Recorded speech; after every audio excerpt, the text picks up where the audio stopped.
जम्मू काश्मीर येथे झालेल्या भ्याड दहशतवादी हल्ल्यामुळे भारतामध्ये संतापाची लाट आहे। मंगळवारी दहशतवाद्याने 28 पर्यटकांचा जीव घेतला। नाव विचारले, आयडी पाहिले आणि दादाट गोळ्या झाडल्या। पोलिसांच्या वेशात आलेल्या या दहशतवाद्यांनी पर्यटकांवर गोळीबार केला। या हल्ल्यामध्ये महाराष्ट्रातील 6 जणांचा मृत्यू झालाय, त्यामध्ये पुण्यातील दोघांचा समावेश आहे। संतोष जगदाळे आणि कौस्तुभ गणबोटे यांचा दहशतवादी हल्ल्यात मृत्यू झाला। मित्रांसोबत ते फिरण्यासाठी काश्मीरला गेले होते, पण त्यांची ती ट्रिप अखेरची ठरली। या हल्ल्यानंतर पुण्यात जगदाळे कुटुंबियांनी यांची प्रतिक्रिया दिली आहे।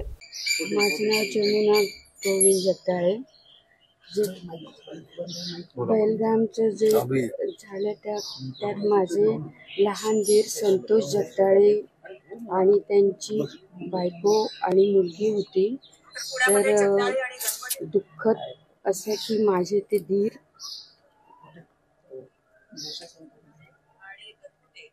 नाही येत आता,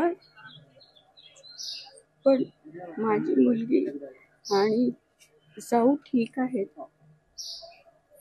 तुम्हाला काही माहिती देण्यात आली मध्ये काय कोणी आर्मी किंवा कोणी पोलिसांकडून वगैरे असं काही आलं आणि पार्थिव कधीपर्यंत आणलं जाणार आहे त्याबद्दल काय माहिती? साधारण संध्याकाळी वगैरे आणणार आहे आणि संध्याकाळी म्हणजे तसं फडणवीस सरांनी सांगितलं की लवकर झालं तर आम्ही पाठवण्याचा प्रयत्न करतोय तुमच्या फॅमिलीला, पण अजून प्रोसिजर त्यांची होत असेल, त्यामुळे कदाचित संध्याकाळी लगभग 5-6 वाजेपर्यंत कदाचित पार्थिव आहे। तुम्हाला जी माहिती दिली गेली आहे त्यात नेमकं काय सांगितलं? किती जखमी आहेत, कोण सुरक्षित आहे, सध्या काय तिकडे परिस्थिती आहे?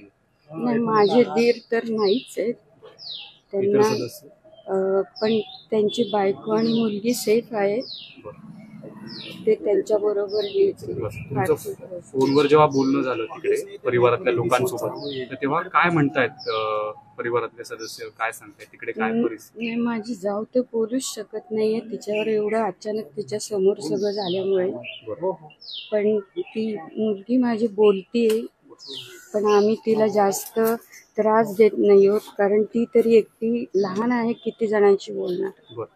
किती तारखेला हे गेले होते आणि साधारण किती दिवस त्यांना तिकडे जाऊन झाले? आज 3रा दिवस आहे, ते गेले होते। तुमचं शेवट त्यांच्याशी कधी बोलणं झालं होतं का? ते जाण्यापूर्वी मला काही भेटले नाहीत खरं, पण आता एकाच घरी राहतो तर तसं भेटणं होतं। त्यांची पार्श्वभूमी काय, नेमकी व्यावसायिक काय करत होते? आसावरी MBA झाली आहे आणि ते माझे दीर LIC एजंट आहेत आणि पर्सनल त्यांचा बिझनेसही करतात। नाही, ते घरून करतात। ठीक आहे।